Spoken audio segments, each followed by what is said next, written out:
को पढ़ाओ, डॉक्टर बनाओ, इंजीनियर बनाओ, कलेक्टर बनाओ, तुम्हारी मर्जी पड़े सीए बनाओ, तुम्हारी मर्जी पड़े बच्चों को जो बनाओ, पर शिव महापुराण की कथा कहती है सबसे पहले संस्कारित बनाओ।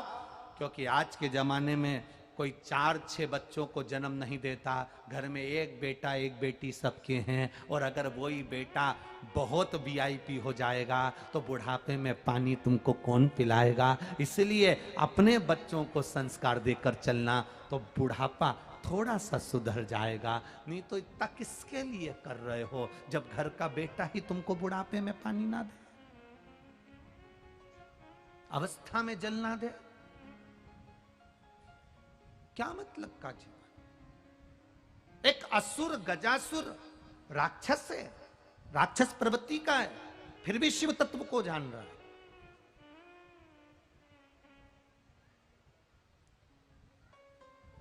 जो धर्म की निंदा करे, जो हमारे सनातन धर्म की निंदा करे, जो हमारे हिंदू धर्म की निंदा करे, जो हमारे भगवान की निंदा करे, जो हमारे इष्ट की निंदा करे। हमारे कई ऐसे लोग हैं जो धर्म की और भगवान की निंदा में 24 घंटे लगे रहते हैं, वेद पुराण और शास्त्रों की निंदा में लगे रहते हैं। दिन भर उनका एक काम रहता है 24 घंटे धर्म की निंदा करना और भगवान की निंदा करना। जो तुम्हें धर्म की निंदा करता हुआ नजर आ जाए और भगवान की निंदा करता हुआ नजर आ जाए, वेद पुराण शास्त्र की निंदा करता नजर आ जाए, समझ लेना उसका विनाश का समय करीब में आ गया। अब उसको कोई बचाने वाला नहीं है, वो नष्ट होगा, ये निश्चित है। उसकी विनाश काले विपरीत बुद्धि, उसकी चित्त बुरी हो गई, उसका ध्यान बुरा हो गया।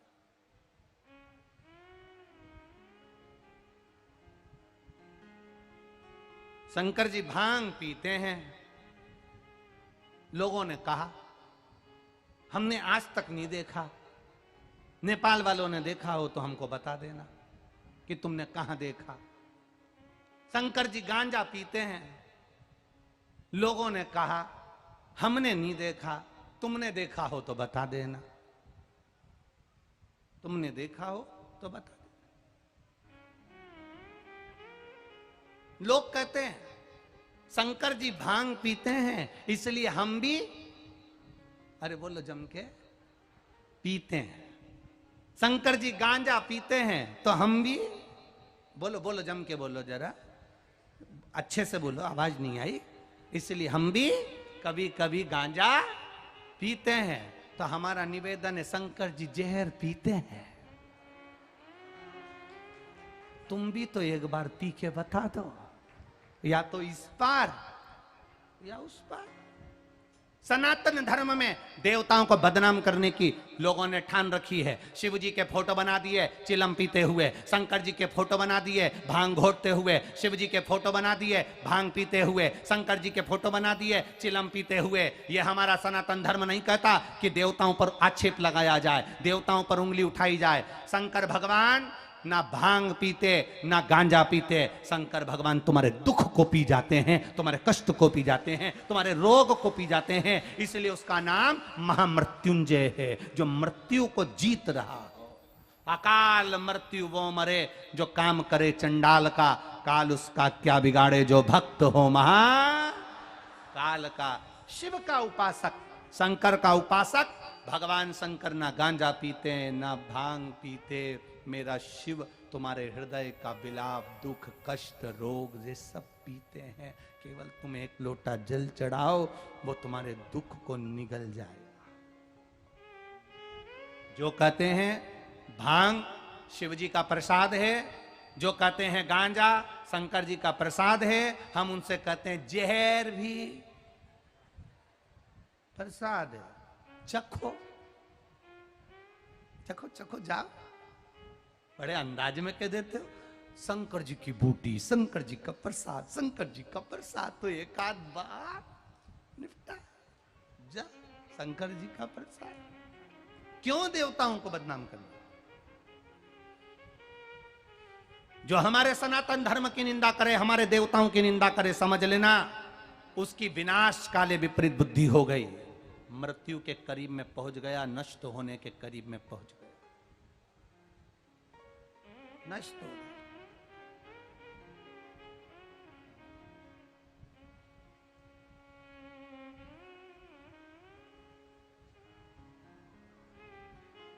पूरी दुनिया में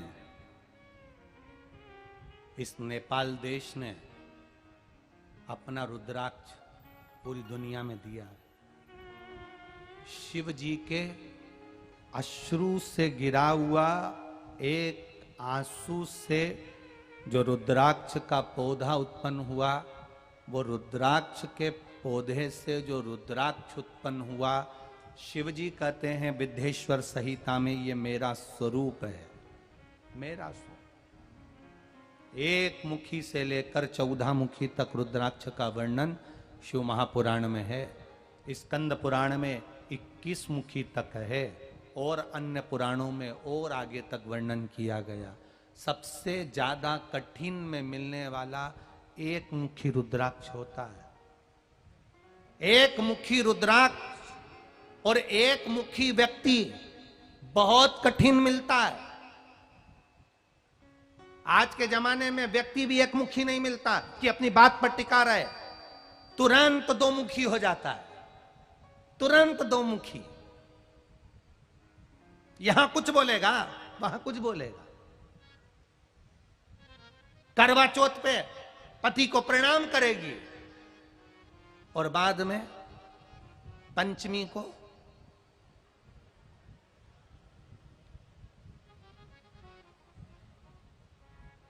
तेरे घर के बहू बेटा पे भीड़ पड़ गई भारी,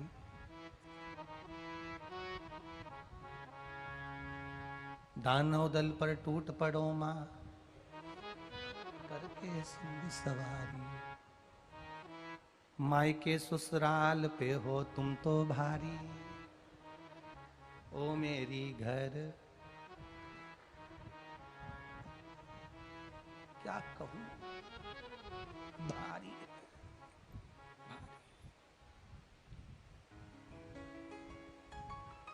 अभी कर रही थी करवा चौथ के दिन तुम्हारा मुख देखकर आज मेरा जीवन धन्य हो गया, मुझे आशीर्वाद दो, अखंड सौभाग्यवती रहूं। और दूसरे दिन कह रही थी तुमसे शादी कर कर मेरी जिंदगी नरक हो गई, तुम ही लिखे थे मेरी किस्मत में। आंख में लगा था काजल फेल के बिल्ला जैसा हो गया, तुम ही लिखे थे मेरी किस्मत में।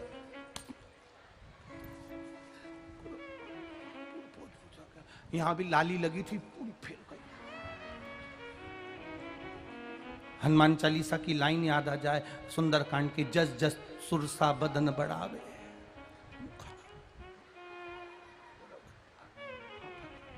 कहां निवेदन है, शिव महापुराण की कथा कर रही है।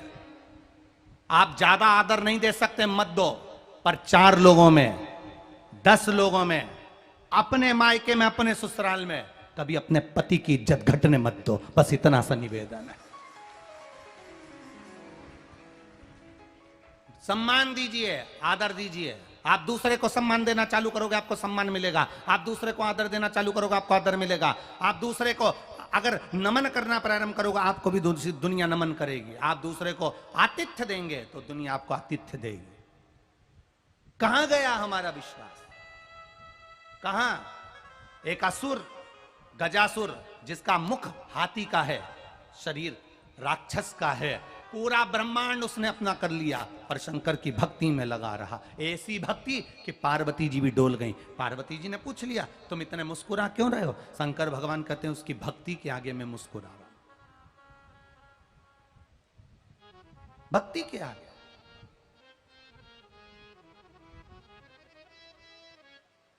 आप उसकी भक्ति के आगे क्यों मुस्कुरा रहे हो? शंकर जी कहते हैं उसके बराबर कोई भक्ति नहीं कर सकता।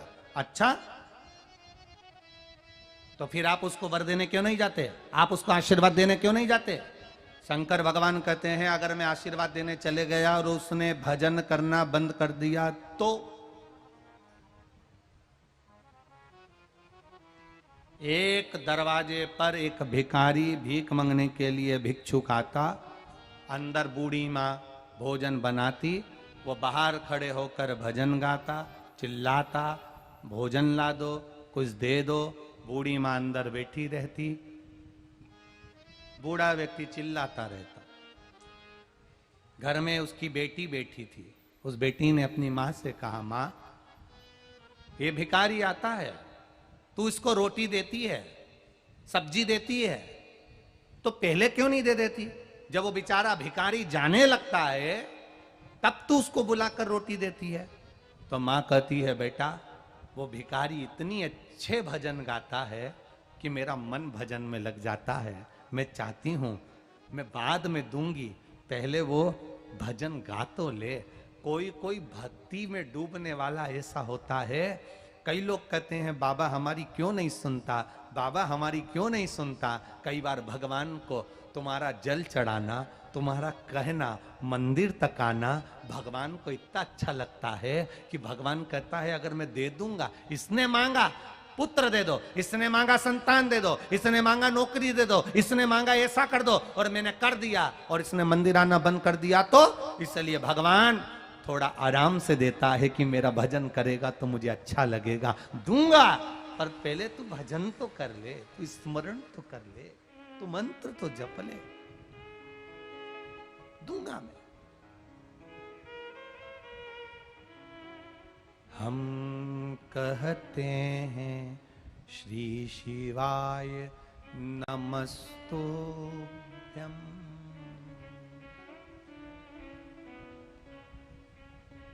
अपने मुख से हम भजन कर और पूरे आश्रित होकर, पूरे आश्रित होकर।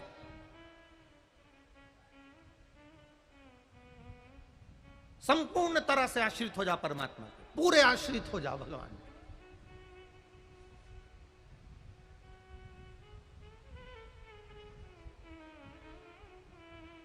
पूरे आश्रित। एक फ्लाइट में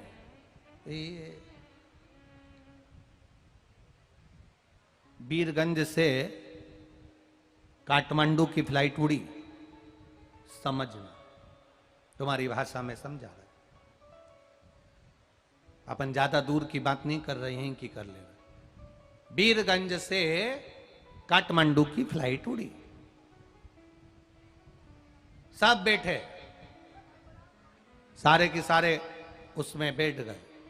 एक छोटा सा बच्चा, एक छोटा सा, एक बेटी, एक बेटा, छोटा सा उसमें बैठ गया,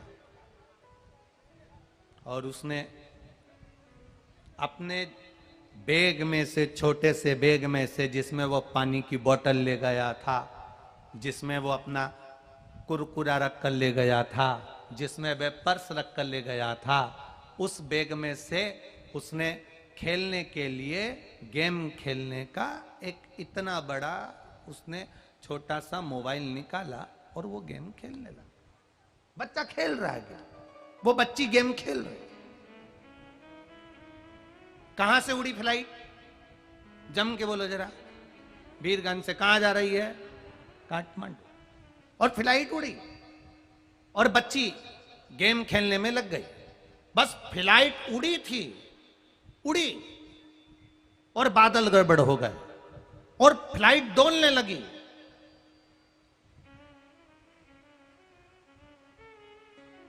तुरंत पायलट ने कह दिया मौसम गड़बड़ है, सीट बेल्ट बांध लो, हो सकता है कि फ्लाइट को उतारना पड़ जाए, बांधो सीट बेल्ट। और फ्लाइट डोल रही थी। सब जितने बैठे थे सब भगवान को याद करने लगे, अब तो गए, इतना गंदा मौसम, पूरी डोल रही है फ्लाइट। और ये जो बच्चा था, ये जो बच्ची थी, ये गेम खेल रही थी, हंस रही थी, मुस्कुरा रही थी। आखिरी में बड़ी मुश्किल से काठमांडू में फ्लाइट उतरी। सब ने उस बच्ची से पूछा, हम सब इतने डर रहे थे, तू नहीं डर रही थी? उसने कहा क्यों? पूरी फ्लाइट ऊंची नीची हो रही थी, स्वयं पायलट डर रहा था, तुझे डर नहीं लगा? उस बच्ची ने कहा मैं क्यों डरूं, क्योंकि मुझे मालूम है जो फ्लाइट चला रहा है वो मेरा पापा है, मेरी बेटी को मरते हुए नहीं देख सकता। फ्लाइट चलाने वाला मेरा पापा है, फ्लाइट दौड़ाने वाला मेरा पिता है। अपने बच्चा उस फ्लाइट के अंदर बैठा है तो वो मरता हुआ नहीं देख सकता। इसलिए मैं जानती थी मेरा पापा, मेरा पिता उस फ्लाइट को अच्छे से ही लैंड करेगा, अच्छे से ही उतारेगा। मैं जानती थी मेरा पिता मुझे मरता हुआ नहीं देख सकता। बस जैसे बच्चा अपने पिता पर आश्रित होकर फ्लाइट में बैठ गया, अब वो आड़ी हो टेढ़ी हो, कितना भी मौसम गड़बड़ हो, पर बच्चा अपने पिता पर आश्रित है। उसी तरह जिंदगी में कितना भी दुख आए, तुम महादेव पर आश्रित हो जाओ, वो तुम्हें गिरने नहीं देगा। तुम महादेव पर आश्रित हो जाओ। बीमारी आई है ना, दुख आया है ना, कष्ट आया है ना, आएगा। दुख बहुत ढीठ होता है। क्या जम के बोलो, क्या ढीठ है? दुख, दुख बड़ा ढीठ होता है। तुम सोचो कि दुख नहीं आएगा, आएगा। दरवाजे से नहीं आएगा तो खिड़की में से आएगा, खिड़की में से नहीं आएगा तो दरवाजे से आएगा, दरवाजे से नहीं आएगा तो छप्पर फाड़ कर आएगा। पर दुख तुमने जैसा करा है, पूर्व में जो कर्म किया है, उसके अनुसार तुम्हें दुख तो भोगना पड़ेगा। दुख आएगा, दुख ढीठ होता है, इसको कितना भी भगाओ पर यह भागता नहीं है। तुम एक काम करो, दुख अपना काम करेगा, वो आएगा। तुम एक लोटा जल लेकर शिव जी को चढ़ाना प्रारंभ कर दो, कब दुख चले जाएगा मालूम ही नहीं पड़ पाएगा। वो ढीठ है तो तुम भी ढीठ बन जाओ। अगर दुख ढीठ है ना, दुख ढीठ है, वो आएगा तो तुम भी ढीठ बनो ना। तुम मंदिर जाना मत छोड़ो। दुनिया के लोग अब शब्द कहें तो मंदिर जाओ।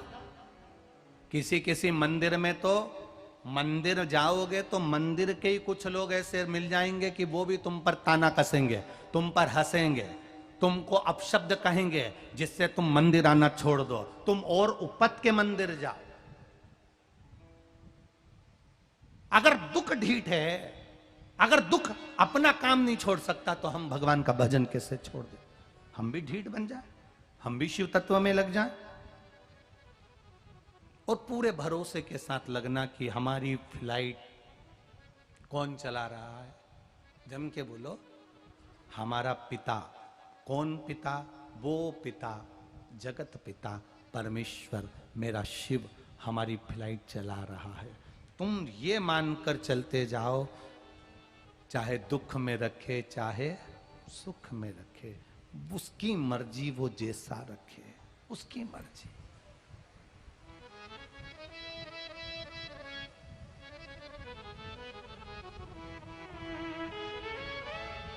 उसका मन।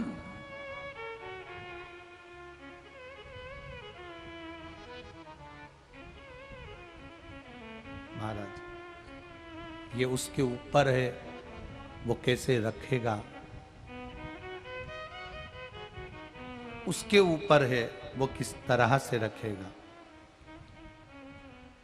ये उसके ऊपर आधारित है। वो आपको किस तरह से रखे, कैसे रखे, ये वो जानता है, वो जान।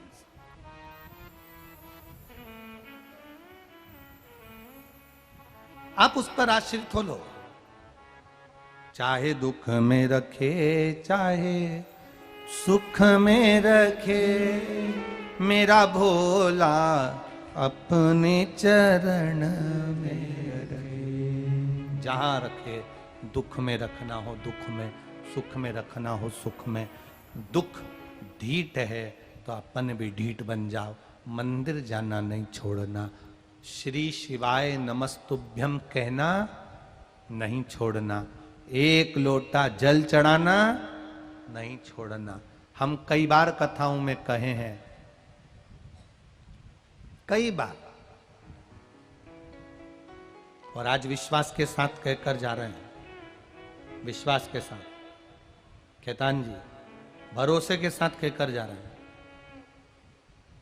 शिव महापुराण की कथा की शुरुआत नेपाल देश में हमारा प्रवेश हुआ, शिव कथा प्रारंभ हुई है, और यह हमारा विश्वास करता है। कोरोना महामारी में भारत देश भी जूझ रहा था, तब ये शिव महापुराण चल रही थी, लोग सुन रहे थे, और हमारा देश उन्नति की ओर बढ़ा। आज फिर कह रहे हैं, नेपाल देश में इस कथा की शुरुआत शिव पुराण की हुई है। बाबा चाहेगा तो अब मेरा भोलेनाथ यहां भी लक्ष्मी बरसाने में पीछे नहीं हटेगा। ये देश का भी उत्थान निश्चित है।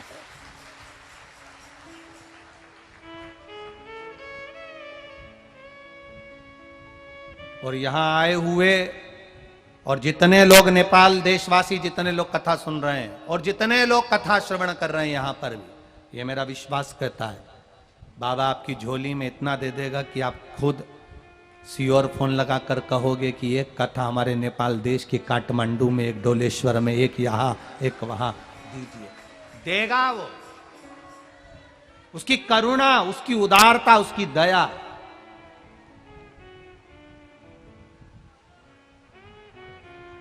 और धन्य है महाराज श्री निरंजन स्वामी जी महाराज, जो निष्कपट भाव से, कोई लोभ नहीं, कोई धन वैभव नहीं, निरंजन स्वामी जी ने ये कथा, इस उनका मुख पर एक ही बात थी कि गुरुजी बस कथा करवाना है और वीरगंज नेपाल क्षेत्र में बस लोगों कैसे भी शिव जी से जुड़े और उनका उत्थान हो, उनके जीवन का कल्याण हो। धन्य है निरंजन स्वामी जी, आपको साधुता, साधुता, बहुत बहुत साधुता करो। और यहां से जाओ तो कहकर जाना बाबा इतना वैभव देना, इतना धन देना। माना हमारे जीवन के सारे होता है, सब देश में, सब राष्ट्र में उठा पतल चलती रहती है, ऊंच नीच चलती रहती है, पर हमारा देश में ऐसी संपदा और ऐसी समृद्धि देना कि हमारा राष्ट्र फिर उत्थान की ओर बढ़े, फिर अग्रण्य बढ़े और शिव तत्व की ओर बढ़े और भजन की ओर बढ़े। खाली न जाता कोई दर से तुम्हारे, मैं भी खड़ा हूं बाहें पसारे, अपने हृदय से लगा लो, लगा लो, गिरा जा रहा हूं, उठा लो, उठा लो। उत्थान की ओर बढ़े, अग्रण्य बढ़े। भगवान की भक्ति में जितना रमोगे, शंकर के मंदिर जाओ, एक लोटा जल चढ़ाओ, शिव भक्ति करो, शंकर का गुणगान करो, भगवान शंकर का स्मरण करो, भगवान शंकर की भक्ति में डूब जाओ। क्या देंगे पता नहीं, क्या करेंगे पता नहीं। दुनिया के लोग आपसे कहें शंकर जी को लोटा भर जल चढ़ाने से क्या होगा, शिव मंदिर जाने से क्या होगा, हमको कोई मतलब नहीं, हमें क्या पता वो क्या देगा नहीं देगा, हम तो जा रहे हैं। तेरे दरवाजे पर आना मेरा काम है और मेरी बिगड़ी बनाना तेरा काम है। अभी एक कथा कही थी अकोला में, उसमें कहा था एक राजा के दरवाजे पर एक नौकरानी झाड़ू लगाने का काम करती थी। बूढ़ी हो गई झाड़ू लगाते लगाते, बूढ़ी। राजा को दया आ गई, राजा ने एक कोहिनूर हीरा झाड़ू के पास पटक दिया। झाड़ू लगाते लगाते उसको हीरा मिल गया। उसने हीरे को गठरी बांधकर घर ले गई। घर गई, हीरा इतना कीमती था कि उसकी 7 पीढ़ी भी बैठकर खाए तो धन की कमी ना आए। गाड़ी बंगला जमीन जायदाद सत्ता वैभव सब कर लिया, ऊंचा बंगला बना लिया, अच्छे से रहने लगी। रानी ने राजा से कहा उसको हीरा मिल गया, अच्छा करा आपने दे दिया, बहुत गरीबड़ी थी, झाड़ू लगाते लगाते बूढ़ी हो गई थी, आपने अच्छा हुआ उसको हीरा दे दिया। राजा बोले उसके शरीर से अब बनता नहीं था ना, इसलिए मैंने हीरा पटक दिया जिससे अब वो झाड़ू लगाने नहीं आए। दूसरे दिन झाड़ू लगाने फिर आ गई, जिसकी गाड़ी हो गई, बंगला हो गया, सत्ता हो गई, वैभव हो गया, सब कुछ उसके पास में आ गया और झाड़ू लगाने फिर पहुंच गई, वापिस झाड़ू लगा रही। राजा ने ऊपर से पूछा उस सेविका से, नौकरानी से, कि तुमको हीरा नहीं मिला था? मिल गया, कोहिनूर हीरा था राजन, आपने जो हीरा दिया मेरी 7 पीढ़ी हाथ पैर नहीं हिलाएगी तो भी बैठ कर खाएगी, ऐसा हीरा तुमने दिया। तो फिर झाड़ू लगाने क्यों आ गई तुम सुबह से? वापिस झाड़ू लगाने क्यों आ गई? वो नौकरानी सेविका कहती है महाराज जिस दरवाजे से हीरा मिला है उस दरवाजे को कैसे छोड़ दूं, इसलिए मैं द्वार तक आई हूं। जिस दरवाजे से ये हीरा मिला है उस दरवाजे को कैसे छोड़ दूं? उस दरवाजे को छोड़ नहीं सकती मैं, तुम भगवान के मंदिर जाते रहो, दुनिया के लोग कहेंगे, अपशब्द कहेंगे, ताने देंगे, गाली देंगे, आड़ा टेढ़ा बोलेंगे। कोई कहेगा जल मत चढ़ाओ, कोई कहेगा जल चढ़ा हुआ मत पियो, कोई कहेगा बेलपत्री मत खाओ, कोई कहेगा रुद्राक्ष ऐसा होता है, कोई के रुद्राक्ष वैसा होता है, कोई कहेगा ये 1 रुपए का है, कोई के 58 का है, कोई के 54 का है, कोई के 5 रुपए का है, कोई के 5 पैसे का है, कोई के 10 रुपए का है। रुद्राक्ष की कीमत मत देखना, केवल इतना देखना कि उसमें मेरा महादेव बसा हुआ है और वो मेरी रक्षा करेगा। बस इतना जानते हैं, वो मेरी रक्षा करेगा, अकाल मृत्यु से बचाएगा। 17 तारीख से यहां कथा प्रारंभ हुई, 17 तारीख से सीहोर में रुद्राक्ष बांटना प्रारंभ करवा दिए। और रुद्राक्ष लेने वालों से निवेदन है, जो रुद्राक्ष लेकर जा रहे हो, कंकर शंकर की धरा से लेकर जा रहे हो, शंकर के चरणों में बैठकर लेकर जा रहे हो, कंकर शंकर की भूमि कुबेरेश्वर धाम से जा रहे हो, चारों धाम होकर आ जाना। और एक बार कुबेरेश्वर धाम जाकर देखना, जिसकी कंकर शंकर की भूमि पर बैठोगे और केवल श्री शिवाय नमस्तुभ्यम 108 बार किया, 3 महीने में वापिस महादेव बुला लेता है। वो धरा है कुबेरेश्वर धाम, कोई साधारण धरा। वहां से एक रुद्राक्ष भी अगर आप लेकर आ रहे हो, उसको संभाल कर रखो, बन सके पानी का प्रयोग, अगर बीमार हो तो पानी का प्रयोग करो, ना हो तो बच्चों के गले में डाल दो, बड़ों के गले में डाल दो, लाल धागे में उस रुद्राक्ष को पहनना प्रारंभ करो। जैसे हो, कोई कहे कि हम हॉस्पिटल चले जाते हैं, कोई कहे हम मरे में चले जाते हैं, कोई कहे हम इसमें चले जाते हैं, तो क्या रुद्राक्ष बदलना पड़ेगा? कुछ नहीं करना है। वो तुम्हारा पिता है और तुम उसकी औलाद हो। छोटा सा बच्चा गोदी में गंदगी कर देता है तो क्या मां 25 बार नहाती है? इतनी माताएं बैठी हैं, छोटा सा बच्चा आपकी गोद में गंदगी कर देता है तो आप नहाते हो क्या? 25 बार नहाते हो क्या? बच्चे की गंदगी साफ करते हो तो 25 बार नहाते हो क्या? नहीं। माता पिता को बच्चे की गंदगी साफ करने के छुआछूत नहीं लगता, और मेरे महादेव को जो शमशान में रहने वाला है, उसकी औलाद तुम हो, तुमसे वो छुआछूत नहीं करता। बस तुम्हारे गले में रुद्राक्ष होना चाहिए, तुम्हारे गले में रुद्राक्ष हो, लाल धागे में डला हो, भगवत भजन के लिए। अंत समय में कहीं विपदा की घड़ी आए, कहीं दुख की घड़ी आए, जब कष्ट की घड़ी आए और तुम्हारे पास अगर रुद्राक्ष है, उसको केवल हाथ में पकड़ना और दिल से इस हाथ को हृदय से टच करना, श्री शिवाय नमस्तुभ्यम। कहीं कितने भी जंगल में खड़े हो, उसको याद करना, मेरा महादेव तुम्हारे पास में खड़ा मिलेगा। वो शिव है, ओघड़ी है, वो साधारण नहीं, वो शिव है। लोग कहते हैं सीहोर के रुद्राक्ष में ऐसा क्या है? हम कहते हैं वो सीहोर का रुद्राक्ष नहीं, वो कंकर शंकर की धरा का रुद्राक्ष है, जहां का स्पर्श होते भी उसको सिद्धता प्राप्त हो जाती है, आप रूप सिद्धता हो जाती है। सिद्धता करने की जरूरत नहीं उस रुद्राक्ष को, केवल उसकी सिद्धता उसका भजन है। उसकी सिद्धता वहां आए हुए भक्त श्री शिवाय नमस्तुभ्यम जो कहते हैं, उसकी सिद्धता वो मंत्र है, सिद्धता उसको पहचानो, उसको जानो।